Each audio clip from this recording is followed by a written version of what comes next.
출근길 뉴스를 종합해드립니다.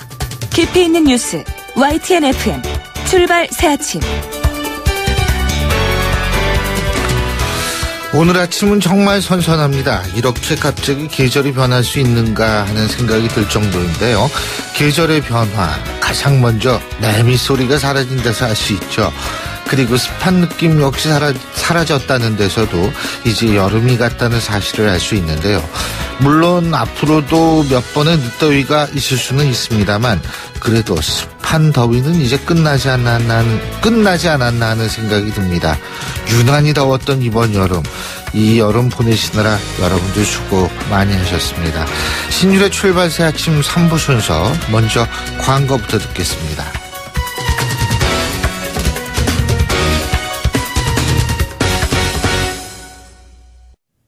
YTN 라디오 신율의 출발 새아침. 어제 문재인 정부 출범 이후 첫 2018년도 예산안이 발표가 됐습니다.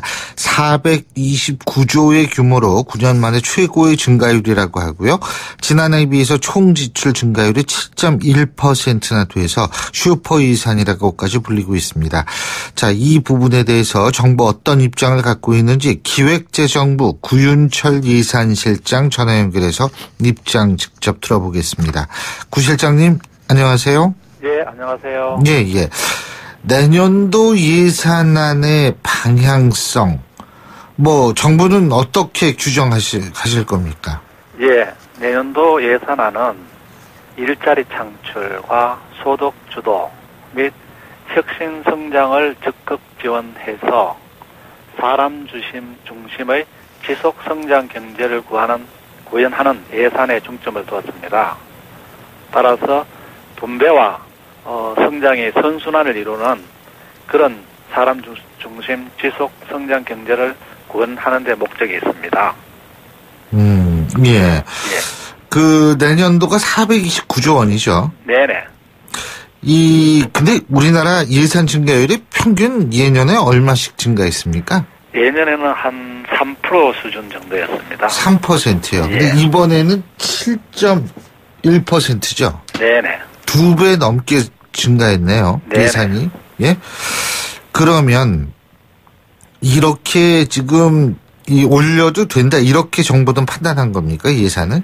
예, 일단은 저희들이 이렇게 판단한 이유는 세입 측면에서는 최근에 국세 수입 호조 등으로 총 수입이 증가율이 한 7.9% 정도가 됩니다. 내년도에요. 예. 그래서 이런 세입을 가지고 최근에 어려운 실업, 일자리 이런 문제를 좀 정부가 적극적으로 해결해서 좀 마중물 역할을 해야 되겠다 하는 그런 차원에서 좀 확대하게 되었고요. 아하. 그다음 두 번째는 최근에 이 양극화가 굉장히 좀 심화가 되었습니다. 예. 특히 이제 1분위를 중심으로 보면 갈수록 이 소득이 떨어져가지고 취약계층들의 어떤 기본적인 생활조차도 되고 있지 않는 상황입니다. 예. 그래서 그런 부분에 취약계층이나 저소득 계층에 대한 지원을 확대한 분야가 또 두 번째가 되고 있겠습니다. 예. 그리고 세 번째는 저희들 어차피 이제 세금이 많이 들어온다면은 미래에 대비한 4차 산업혁명 등 이 혁신성장 분야를 좀 지원을 해야 되겠다. 그리고 또 마지막으로는 최근에 어떤 안보 환경을 봤을 때 국방 분야도 저희들이 과거보다는 굉장히 높은 수준으로 정액을 시켰습니다. 예. 이런 여러 가지 상황을 종합적으로 판단해서 내년도에는 한 7% 수준으로 높였다는 그런 말씀을 드립니다. 예. 그러면 그 분야 중에서 증가율이 가장 높은 분야는 어떤 분야입니까? 가장 높은 분야가 이제 복지 분야입니다. 복지 분야요. 예. 네네. 그리고 국내 총수입 증가율이 내년이 7.9%로 예상한다고 말씀하셨죠? 네네. 그 예상은 지금, 내년도 경제 성장률을 몇 %로 잡았을 때 그렇게 되는 겁니까? 내년도 경제 성장률을 3%로 잡았습니다. 예. 그리고 물가 상승률 1.5% 해서 경상 성장률을 4.5%로 잡고 저희들이 예측을 하고 있습니다. 예. 그래서 이 수준은 저희들이 달성하는데 그렇게 어렵지 않다고 판단을 하고 있습니다. 어렵지 않다고 예. 판단. 3% 경제 성장이 가능하다. 예. 올해는 몇 % 성장이라고 보세요? 올해도 한 3% 정도로 예측은 하고 있습니다. 예, 근데 그 일부 언론은 3% 성장 올해가 힘들다는 그런 또 보도도 있고 그래가지고 제가 여쭤본 거였거든요. 그렇다 하더라도 금년에 뭐 약간 밑든다고 뭐 일부 언론에서는 또 얘기를 합니다만 저희들은 현재로 한 3% 정도로 생각하고 있고요. 금년에 만약에 3% 정도 된다면 내년도 3% 정도 하는 데는 뭐 크게 정부가 이 목표를 과다하게 잡은 건 아니다. 이렇게 저희들은 생각하고 있습니다. 그렇군요. 그리고 어쨌든 지금 복지 예산이 제일 많이 차지하고 있다 이 말씀을 해주셨죠, 그죠? 네. 예. 그런데 이 복지 예산 가지고서 이거 지금 과연 이 자원 조달이 가능하냐 이런 얘기들 많이 나오는데 이런 부분은 어떻게 생각하세요? 예, 그래서 저희들도 이제 그 분야에 대한 그 국민들의 우려를 감안해서요. 제일 첫 번째 저희들이 이제 중점을 분야가 단순하게 그 어떤 그 국세나 세입을 늘리기보다는 지출 구조 조정을 강도 높게 실시를 했습니다. 예, 어떤 거요? 지출 구조 조정. 지출 구조 조정. 예. 그래서 저희들이 이제 기존에 있는 사업에 대해서 이 사업이 성과가 나는 사업인지, 그리고 또 이 사업은 집행은 또 제대로 되고 있는 건지, 그리고 또 유사 중복 사업은 없는 건지, 또 누수가 되는 분야는 없는 건지 등을 사업별로 꼼꼼히 따져가지고 당초에는 한 9조 원 정도 목표였습니다만 저희들이 한 2조 원 이상 정액된 11조 원 수준으로 대폭 정액을 시켰습니다. 예. 그래서 1차적으로는 정부가 기존에 있는 사업을 알뜰하고 좀 효율적으로 쓰는 데 중점을 넣었고요. 그리고 두 번째는 이 재원 조달을 위해 가지고 최근에 이 세수 자연 증가되는 부분이 좀 많이 늘어나고 있습니다. 그게 이제 이 초고소득층에 대한 증세 이것 때문에 그런가요? 아니요. 그거는 제외되고 나서도 이 과세 베이스업이 되다 보니까 자연 증가되는 세수가 아마 지금 저희들이 한 5년간 한 60조 원 정도로 예측을 하고 있거든요. 그리고 금년만 해도 저희들이 추경을 8조 8천억을 하고 나도 지금 한 10조 원 정도가 또 더 들어오는 그런 상황입니다. 그래서 이런 세입을 가지고 적극적으로 국민들한테 이 정책을 써서 당면한 경제 현안을 좀 해소하겠다 해서 이제 저희들이 이런 정책을 펴게 되었고요. 현재로서는 이 재원 조달로 인해서 추가적인 국채 발행 없이 정부가 주요한 정책 과제를 수행 가능할 수 있다. 이렇게 저희들은 보고 있습니다. 근데 이제 일부에서는 복지라는 것이 가장 중요한 것이 뭐냐면 지속성이다 이거거든요. 네, 맞습니다. 다시 말해서 줬다가 안 줄 수는 없다 이 얘기인데, 그런 차원에서 의무 지출 항목이 지금 차지하는 비중이 처음으로 50%를 넘었다고 그러거든요. 네네. 그러면 이건 뭐 꼼짝없이 계속 가져가야 되는 부분 아니에요, 그죠? 네, 그래서 그런 점을 저희도 정부도 인식을 하고요. 지금 현재는 저희들이 이제 복지 수준이 선진국에 비해서는 좀 낮은 것은 사실입니다. 그래서 그럼요, 많이 낮죠. 단기적으로는 특히 이제 저소득 계층, 취약 계층을 중심으로 한 복지를 좀 확충을 하고요. 그다음에 중기적으로는 아마 이게 좀 안정화가 될 걸로 저희들은 보여집니다. 뭐가 안정해? 복지에 대한 지출이. 내년도에는 아동수당이라든지 또 노인들에 대한 기초연금이라든지 하는 이런 새로운 제도가 도입되다 보니까 이제 단계적으로 지출이 늘어나지만은 이게 이제 내년도에 한 번 더 가게 되면 그 다음 연도부터는 이 정액되는 게 적게 됩니다. 그런 걸 감안하고 저희들이 특히 저희들 국채라든지 이런 부분에 대해서 정부가 재정 건전성을 관리할 강력한 의지를 가지고 있습니다. 그래서 중기적으로는 저희들이 한 40% 초반 정도에서 관리하려고 합니다. 이 5년간에서요. 의무 지출 비율을 40% 초반대 관리를 국가 채무를 수준을 40%. 근데 일각에서는 공무원 일자리 같은 경우에는요. 이게 시간이 갈수록 더 비용이 더 늘어날 것 같다고 그러던데요. 공무원 늘어나면. 예, 그런 부분도 저희들이 이제는 중기 재정 계획에 다 비용을 계산을 했는데요. 예. 지금 공무원 일자리 늘어나는 부분도 일반직을 늘리는 자리는 없습니다.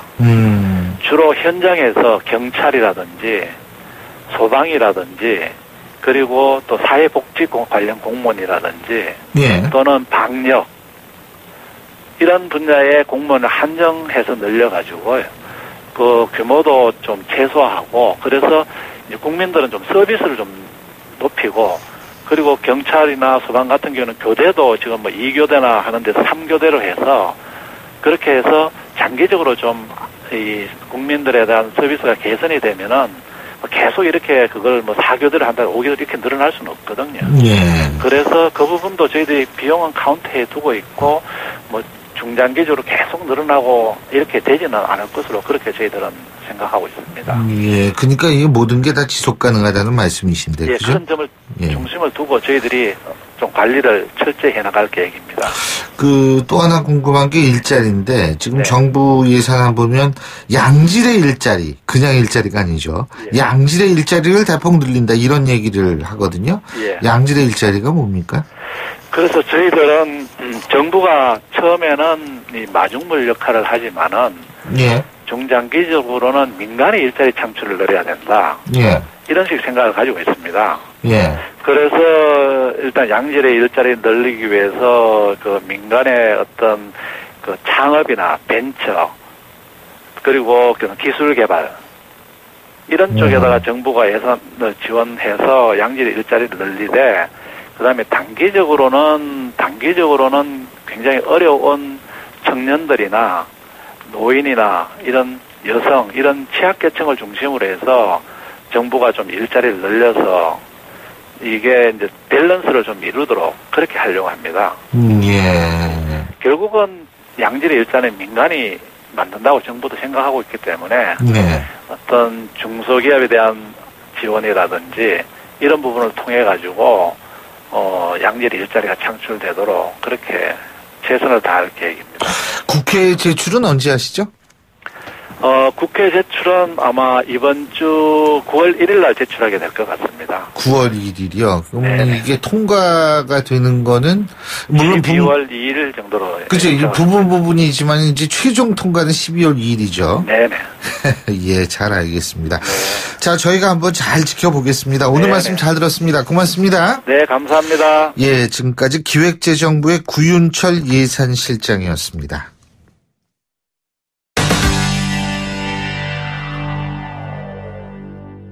저희가 여러 번 말씀을 드렸습니다만 요새 이 먹거리 문제가 이게 참 심각합니다. 계란 문제 있었죠. 그리고 유럽산 소시지나 쉰켄, 이 살라미 뭐 이런 쪽의 문제도 지금 제기가 됐었고요. 그래서 이 소비자 불안이 조금 커지는데 이게 또 개고기도 알고 보니까 항생제 범벅이었다 이런 주장이 제기가 되고 있습니다. 전국 재래시장에서 판매하는 개고기 샘플을 분석한 결과 항생제와 세균이 엄청나게 다량으로 검출이 됐다고 얘기를 하는데 사실 그동안 개를 먹느냐 마느냐 이걸 놓고 찬반 논쟁이 뜨거웠습니다. 이번 조사로 다시 한번 논란일 것 같습니다. 자, 동물자유연대 조희경 대표 전화 연결해서 입장 들어보겠습니다. 조 대표님 안녕하세요. 네, 안녕하세요. 예, 개고기가 알고 보니까 항생제 범벅이었다. 그죠? 어느 정도 항생제가 있었다는 거죠? 예, 저희가 12개 지역의 재래시장에서 93개의 샘플을 채취해서 검사를 해봤습니다. 사실 93개라는 것은 각각의 다른 개인데요. 이 중에서 약 65.6% 이상의 그 항생제가 검출됐고요. 그 중에서도 그 검출한 게 미만으로 처리하는 농도가 좀 약한 거를 빼버리면은 약 45% 이상의 항생제에 오염이 돼 있었다 이렇게 저희가 보고 있습니다. 근데 왜 이렇게 항생제가 나오는 거예요? 아무래도 이제 개 사육 환경이 많이 열악하고 또 그 사람들 생산비적인 측면에서 열악한 환경에서 키울 수밖에 없습니다. 그래서 예를 들면 이제 비위생적인 이제 뜬장에서 키우면서 그 밑에 이제 분변을 다 뜬장이라고 해서 바닥에 구멍이 퉁퉁 뚫려져 있는 장입니다. 예. 거기서 개를 키우다 보니까 이제 개들이 분변이 그 밑으로 다 내려가면 그 밑에서 분변이 이제 썩고 그러는 그 위에서 얘네들이 사는 거죠. 그거와 더불어서 그 개들은 99% 이상이 다 우리가 먹고 버린 음식물 쓰레기를 먹고 삽니다. 그러다 보니까 건강이 좋을 수가 없고 그 계속 질병 저항력도 약화될 수밖에 없는 환경이니까 항생제를 투여하는 것으로 저희는 보고 있습니다. 예. 예. 제가 이거 조금 다른 질문일 수도 있는데 네. 지금 12개 재래시장 조사하셨죠? 그죠? 네. 그 중에서 12개 지역. 네. 12개 지역이요.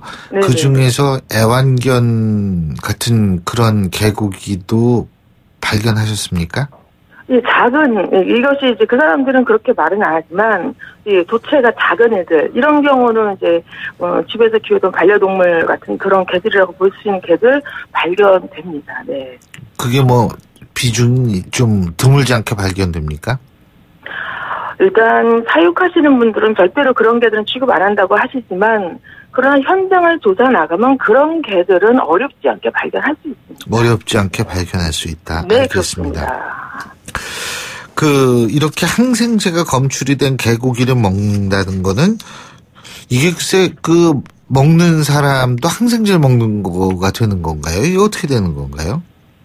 그렇게 되는 거죠. 이제 항생제의 문제점은 이제 내성이 생길 수 있잖아요. 그렇죠. 저희가 이번에 이제 9개 항목 항생제 검사를 했지만 이제 그중에서 8개 항목이 나왔는데 예. 그 항생제 중에는 링코마이신이라든가 아목시실린 같은 이런 항생제는 사람들한테 정말 상대적으로 잘 투여하고 있는 항생제들이거든요. 예, 사람들한테 어떻게 해요? 사람들도 사용하는 약이라는 거죠. 사람들도 예, 먹는 약이다. 그렇습니다. 예. 동물 전용만도 아니고요. 그렇다면은 이런 개고기 섭취했을 때 더욱더 그 항생제 내성이 생길 수 있는 거죠. 이번 검출량은 사실 허용 잔류치라는 축산물의 허용 잔류치라는 것이 있는데 개고기는 허용 잔류치에 대한 기준이 없습니다. 왜냐하면 합법이 아니니까. 예, 네, 예. 그렇습니다. 그래서 일반 축산물이 비교했을 때는 허용 잔류치만큼의 그 이상을 넘어가지는 않았지만 그러나 그건 기준이 없었기 때문인 거고요. 그리고 또 하나는 허용 잔류치가 문제가 아니라 지속적으로 쌓이는 내성. 이게 문제라는 겁니다. 이게 사람한테 이제 내성이 생기면 계속 어떤 슈퍼체가 생기는 거죠. 예, 그러면 다음에 이제 항생제 치료가 안 돼서 질병 치료에 심각한 문제가 생길 수 있는 거죠. 네. 조 대표님, 그거 항생제뿐만 아니라 세균도 발견됐다고 그러는데 어떤 세균이 얼만큼 발견됐습니까? 네, 이제 세균 중에서는 여러 가지가 이제 나왔습니다. 여러 가지 나왔는데, 프로테우스 불가리우스라든가 이제 이런 세균 같은 경우는 부패물에서 이제 존재하거든요. 물론 이제 사람이나 동물의 대변에서 발견되는 이제 기획성 세균인데요. 이런 경우 이제 이 세균에 의해서 요로 감염이라든가 농양 이런 거에 원인균으로 돼서 때로는 이제 폐혈증도 일으키고 사람한테 먹었을 경우 장건염이나 식중독 이런 사례도 이제 보고되고 있고요. 그런 세균이. 예. 또 중요한 거는 이제 우리가 최근 문제가 된 햄버거병의 원인이 되는 그런 이제 항원형 이런 0157 이런 부분들이 여기서도 이제 원인균이 될 수 있는 거, 이런 것들이 발견됐다는 거, 이런 건 문제점입니다. 그 개고기에서 왜 그런 세균도 발견이 됐을까요? 이게, 사육 환경의 어떤 비위생성 때문에 그럴까요? 유통 문제가 있을까요? 뭐 때문에 그럴까요? 세균의 발견은 유통의 문제가 제일 크다고 볼 수 있겠죠. 기육 상태에서의 발견이기 때문에, 예. 유통상에서의 관리하는 이런 통상의 문제가 좀 크다고 보고 있습니다. 그러니까, 다시 한번 저희가 종합적으로 한번 정리를 해보자면, 네. 지금 개고기의 사육부터 유통까지 이게 그러니까 법적으로 관리를 할 수가 없는 거죠, 지금. 그죠? 이게 합법이 아니라고 표현해야 되나? 예, 어떻게 합법이 아니기 때문에 예. 유통, 도살 이런 부분들이 다 지금 관리는 안 되는데 단 한 지점에서 관리할 수 있는 부분이 있습니다. 그러니까 현재 축산법상에 개가 가축으로 들어가 있습니다. 그래서 이 사람들이 그걸 근거로 해서 지금 개를 사육을 하는 건데 문제는 농림축산식품부가 개고기 문제를 계속 이제 식약처로 떠넘깁니다. 이거는 이제 유통되는 어떤 축산물은 아니지만 어쨌든 먹는 부분으로 유통되는 거기 때문에 식약처가 이거는 관리해야 된다라고 떠넘기지만 이제 저희들은 원인제한 제공은 결국은 농림축산식품부이기 때문에 그 사육하는 부분에서 농림축산식품부가 관리가 안 되는 것이 문제라는 거, 그리고 사육을 그런 방식으로 하도록 하는 거를 허가하지 말아야 되는데 허가하는 거, 이런 게 문제라고 저희는 보고 있기 때문에 그런 부분은 네, 법적으로 관리를 할 수가 있고요. 또 하나는 이제 환경부가 그 폐기물 관리법에서 음식물 쓰레기를 그 개농장에 합법적으로 유통시킬 수 있도록 해줍니다. 이런 부분에 이제 전혀 관리가 안 되니까 이런 문제가 생기는 겁니다. 그 개식용 관련해서도 좀 문제가 있다라고 생각하십니까? 저희가 현장 조사를 해보면요, 이게 이제 그 사육업 하시는 분들조차도 이미 그 국민인식이 많이 바뀌어서 개 소비량도 줄었고, 이게 사양산업이라는 거를 본인들이 인식하고 있으세요. 그래서 우리가 사양산업이라는 거는 이제 어느 정도 각오는 하지만 이렇게 빠르게 올 줄은 몰랐다 하면서 예, 이 부분들이 많이 이제 접고 싶어 하시는 이런 분들 많이 있습니다. 예, 잘 알겠습니다. 이 항생제와 세균이 굉장히 많이 발견됐다는 사실, 이 점들을 우리 청취자 여러분들께서도 잘 생각을 해보셔야 될 것 같습니다. 오늘 말씀 여기까지 듣겠습니다. 고맙습니다. 네, 감사합니다. 예, 지금까지 동물자유연대 조희경 대표였고요. 신율의 출발 새 아침 3부 순서 여기서 줄입니다. 잠시 뒤 4부에서 뵙겠습니다. 날카로운 분석, 내일을 보는 시선, 신율의 출발 새 아침. 신율의 출발 새 아침 4부 순서, 먼저 광고부터 듣겠습니다. 예, 8시 37분 04초 지나고 있습니다. 수요일 아침 이제 출근길이 슬슬 마무리될 수 있는 시간인데요. 교통 상황 알아보겠습니다. 나성수 캐스터. 네, 강남 도심권에서는 집회 때문에 어렵습니다. 포스코 사거리에서 출발한 집회 인원들 현재 선발대는 코엑스 사거리에 도착을 했고요. 후미 집회 인원들은 봉은산로, 봉은사 삼거리 방향으로 전차로로 막고 현재 이동을 하고 있습니다. 이 때문에 집회 여파 때문에 봉은산로 많이 어렵다는 거 참고해서 지나셔야겠고요. 강변북로 구리 쪽으로 행주대교에서 양화대교로 지나서 반포대교까지 쭉 정체입니다. 50분 이상 소요됩니다. 또 올림픽대로 잠실 쪽으로 도 행주대교에서 성산대교 구간 통과하는데 20분 이상, 또 여의도에서 영동대교 구간으로도 계속해서 밀립니다. 신율의 출발 새 아침 교통정보였습니다. YTN 라디오 신율의 출발 새 아침.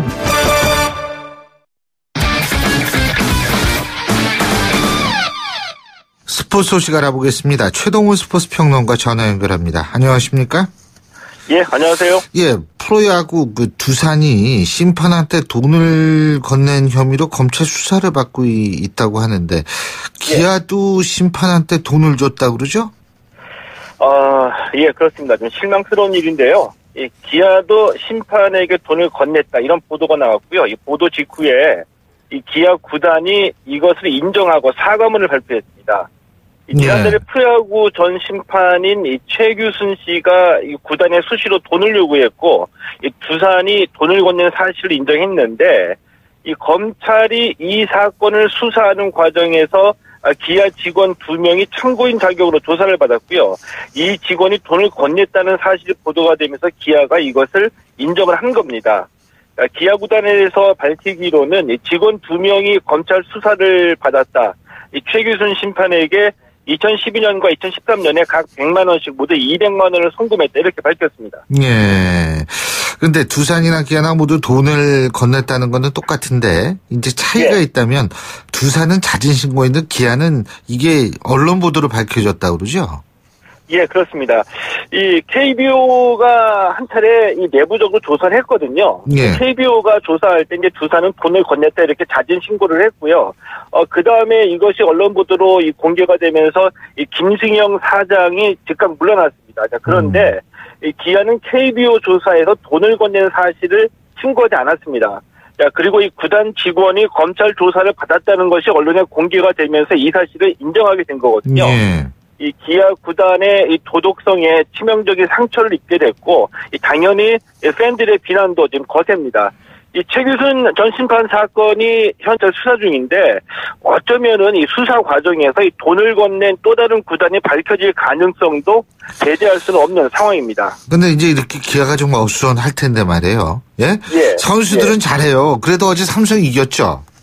예, 그렇습니다. 예. 어제 삼성전이었는데요. 이 선발 헥터 노예시 선수가 호투하면서 쉽게 이길 수 있었는데 이 불펜에서 불을 지르면서 아주 힘겹게 10대9 한 점 차로 승리했습니다. 예. 헥터 노예시 선수가 6이닝 2실점으로 호투하고 난 뒤에 9대2로 앞선 상황에서 내려왔거든요. 자, 그런데 이 불펜을 가동했던 7회와 8회 2이닝 동안 무려 7점을 내줬습니다.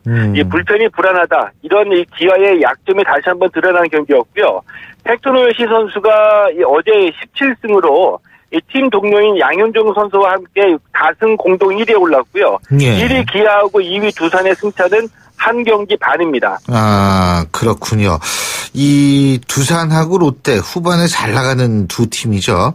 잠실구장에서 이제 맞대결을 벌였는데 두산이 이겼네요. 이게 좀 고생하는 저 구설수에 오르는 구단들이 다 이기네요. 이거 어떻게 선수들이 잘하네요. 예. 공교롭게도 이렇게 됐습니다. 예. 자, 이 후반기에 바람을 일으키고 있는 두 팀이 어제 잠실에서 만났거든요. 이 두산과 롯데인데 이 선두 기아를 한 경기 반 차로 뒤쫓고 있는 두산하고 4위 굳히기에 들어간 롯데입니다. 이 두산이 7대5로 이겼습니다. 롯데가 달아나면 두산이 뒤쫓고 이 두산이 뒤집으면 롯데가 다시 재역전하는 치열한 접전이었는데 이 결국 이 5대5 동점이었던 7회에 이 두산이 결승점을 뽑아냈습니다. 네. 그리고 요즘처럼 이 포스트 시즌 티켓 경쟁이 치열할 때는 조심해야 되는 팀이 있거든요. 네. 어떤 팀이냐 하면 이 포스트 시즌 진출이 어려워진 팀인데 한 방이 있는 팀입니다. 바로 한화 같은 팀입니다. 언제 터질지 모르기 때문에 이 조심해야 되는데 5위 경쟁에 갈 길이 바쁜 LG가 한화에 4대8로 발목을 잡혔습니다. 네. 다른 경기에서는 NC가 KT를 13대2, 넥센도 SK를 8대4로 이겼습니다. 예, 그렇군요. 자, 축구 얘기해봐야죠. 러시아 월드컵 최종 예선전 9차전 이란전이죠. 그런데 기성용 선수 출전이 불투명하다고 그러네요. 예, 그렇습니다. 어제 처음으로 해외파들이 전술훈련에 참가했거든요. 근데 이 기동영 선수는 어제 훈련에 참가하지 않고 이 파주 NFC에서 따로 재활훈련을 가졌습니다. 예. 내일 경기 출전이 좀 불투명해 보이고요. 근데 대표팀이 수비 같은 경우에는 수비는 이 K리그하고 중국파 선수들 위주로 일찌감치 훈련에 들어갔기 때문에 이 컨디션에 별 문제가 없는데 이 공격수들이 대부분 다 유럽파이거든요. 이 유럽파들이 좀 이 컨디션이 좀 불안합니다. 자, 우선 황희찬 선수 오른쪽 무릎에 이 통증이 있고요. 예. 손흥민 선수도 체력에 부담감을 느끼는 상황입니다. 신태용 감독이 황희찬 선수 컨디션과 관련해서 이란전에 나올 수도 있고 안 나올 수도 있다. 이렇게 좀 아리송한 얘기를 했는데 어떻게 보면은 이란에 혼선을 주기 위한 의도적인 작전일 수도 있겠고요. 황희찬 선수가 소속팀에서 오른쪽 무릎 인대 부상을 당한 건 사실이기 때문에 이 컨디션이 현재 좋다고 말하기는 힘든 상황입니다. 자, 이란전은 내일 오후 9시에 서울 월드컵 경기장에서 열리게 됩니다. 예.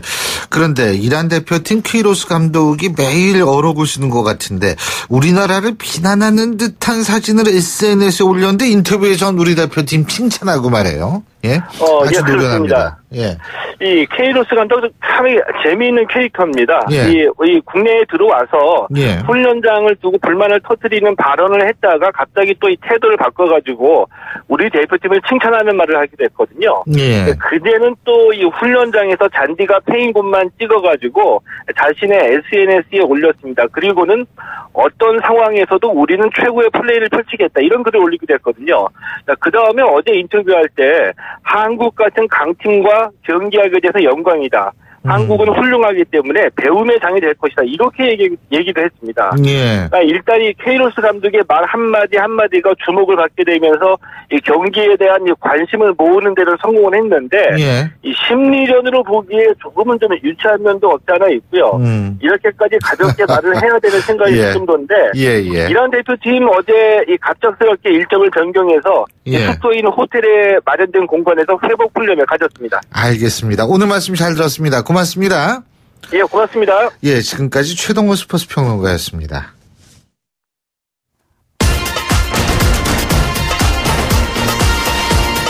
여러분이 지금 듣고 계신 주파수는 FM 94.5MHz입니다. YTN 뉴스 FM.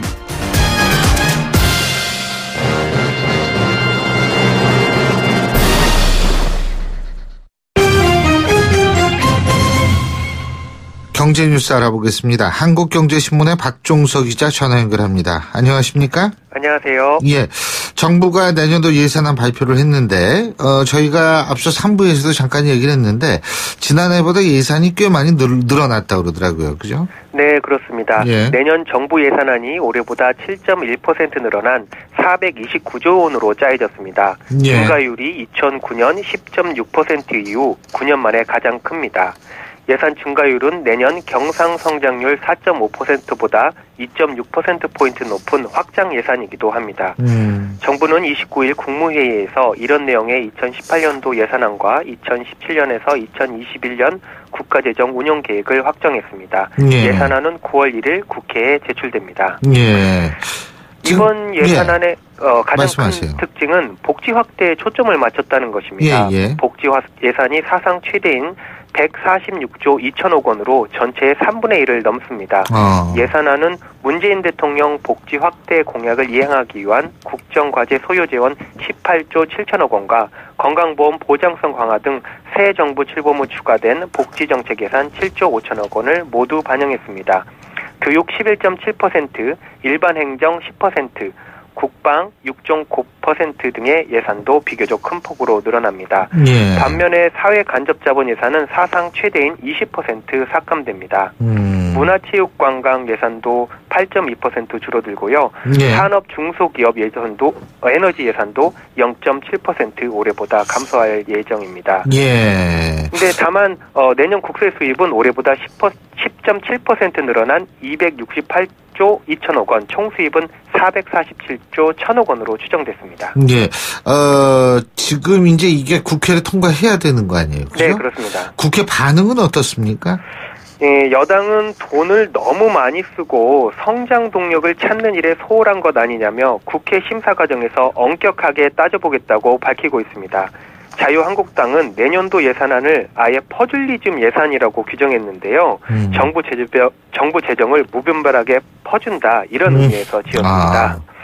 국민의당과 바른정당 등은 민간 투자 활성화를 위한 예산이 조금 소홀하게 취급됐다 이런 점을 우려하고 있습니다. 예. 반면 여당은 국회 통과를 서두르겠다는 방침입니다. 김태년 더불어민주당 정책위 의장은 확장적 적극적 재정 운영으로 사람에 대한 투자를 대폭 확대했다며 재정 운영의 패러다임을 사람 중심으로 전환한 최초의 예산안이라고 평가했습니다. 국회는 정부가 다음 달 1일 예산안을 제출하면 9월 초부터 심사를 시작해서 12월 2일 본회의에서 처리할 계획입니다.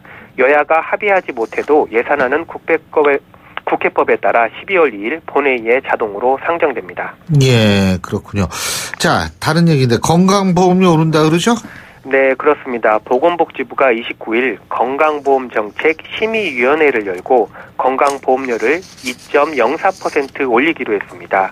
이번 건강보험 인상폭은 2012년 2.8% 이후 최대 수준입니다.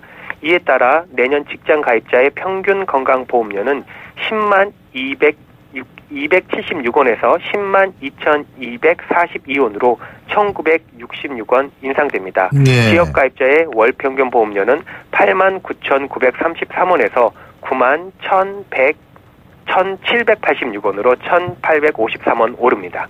근데요, 건강보험 적립금이 좀 역대 최대라고 그러는데 이게 왜 오르는 거죠? 현재 건강보험 적립금은 역대 최대의 규모인 23조 원에 달합니다. 지난해 20조 원 쌓여있던 데다가 올해 3조 원가량 흑자를 더 냈기 때문입니다. 지금 고가는 가득 차 있지만 갈수록 고갈 속도가 빨라져서 건보료를 올리지 않고서는 장기적으로 버텨내기 힘들다는 걸 정부 스스로 인정한 셈이라고 봐야 할 것 같습니다. 실제로 건강보험 재정 수지는 2019년부터 적자로 돌아설 전망입니다. 기획재정부 중기 재정 추계를 보면 건보재정 적자폭은 매년 커져서 2023년에는 적립금이 고갈되고 2015년엔 적자폭이 20조 원을 넘어설 것으로 분석됐습니다. 여기에 정부의 건강보험 보장성 강화 대책까지 추가돼 적립금 고갈 속도가 더 빨라지게 됐습니다. 그러니까 그렇게 될 가능성이 있으면 건강보험료는 더 오를 수밖에 없다. 이런 거 아니겠어요? 네, 전문가들은 그럴 가능성에 무게를 두고 있습니다. 건강보험의 재정 건전성을 유지하려면 장기적으로 보험료를 계속 높일 수밖에 없기 때문입니다. 게다가 정부는 이달 초 발표한 건강보험 보장성 강화 대책을 시행하는데 매년 수조 원의 추가 자금을 들여야 합니다. 또한 내년 7월부터 저소득층의 보험료 부담금을 줄이는 방향으로 건강보험료 부과체계를 개편합니다. 고소득층과 중산층의 건강보험료는 추가적으로 더 오를 수밖에 없습니다. 무료 수가가 오르고 있는 점도 건강보험료 인상을 부채질하고 있습니다. 건강보험공단은 지난 6월 의사협회 등과 협상을 거쳐서 의료 서비스 제공 기관에 지급하는 수가를 평균 2.28% 올리기로 합의했습니다. 예, 그렇군요. 자, 그리고 휴대전화에 관심 가지시는 분들 많죠, 그죠? 네. 이 얼리 어댑터라 그래가지고 왜 빨리 나오자마자 신제품 사시는 분들 이것도 솔직하실 텐데 애플이 다음에 이 아이폰 신모델을 내놓는다고 해서 관심을 모아주고 있는데. 얼마 전에 삼성전자도 그 갤럭시 노트 8를 내놨지 않습니까? 그죠? 네. 올 가을에 보니까 사방에서 이 신제품이 나오는 것 같아요. LG에서도 이제 그 V30인가요? 그거 나오고 그러는 것 같더라고요. 네, 그렇습니다. 애플이 아이폰 10주년 모델인 아이폰 8를 다음 달 중순 발표할 것으로 알려졌습니다. 29일 월스트리트 저널 등 외신들에 따르면 애플은 아이폰 8의 발표 시기를 다음 달 10일로 정했습니다. 애플은 이날 아이폰 모델 3가지를 발표할 것으로 예상되는데요. 역대 아이폰 가운데 처음으로 유기 발광 다이오드 OLED 디스플레이를 적용한 아이폰 8와 기존 아이폰 7의 업그레이드 모델인 아이폰 7S, 아이폰 7S 플러스 등입니다. 아이폰 7S와 아이폰 7S 플러스는 발표 뒤에 1, 2주면 바로 출시될 것으로 전망됩니다. 다만 아이폰 8는 부품 최적화 문제 등으로 10월께 출시될 것이라는 관측도 나옵니다. 전자업계 관계자는 애플이 엣지형 OLED 패널을 처음으로 아이폰에 적용하면서 기술적으로 어려움을 겪고 있는 것으로 알고 있다면서 디스플레이와 다양한 소프트웨어를 결합하는 데도 시간이 걸리고 있다 이렇게 말했습니다.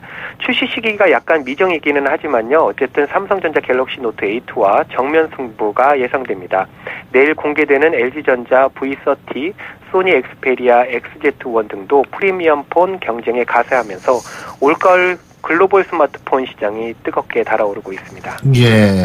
어쨌든 요새는 이 스마트폰이 이렇게 특화된 스마트폰들이 많이 나와가지고, 예를 들면 갤럭시 8, 노트 8 같은 경우에는 또, 자신들의 특화된 분위기가 있고, LG 또 V30, V30이라고 그런다. 지금 V30. 이것은 또 나름대로의 카메라는 특화된 분야가 각자 있는 것 같은데, 새로운 아이폰은 뭐가 좋아지는 겁니까? 네, 아이폰 8는 5.8인치 화면에 테두리가 매우 얇고 앞면에 있는 물리적 홈 버튼이 사라지는 게 특징입니다.